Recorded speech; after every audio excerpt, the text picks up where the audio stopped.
Good morning, folks. Reporting live from the Beehive State here in Utah. What a day it is. Excited to get on the mountain. Headed today towards Brighton Resort.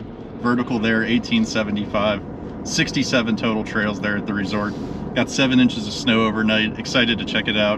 Better than any conditions we had out east all season, so pretty excited about that.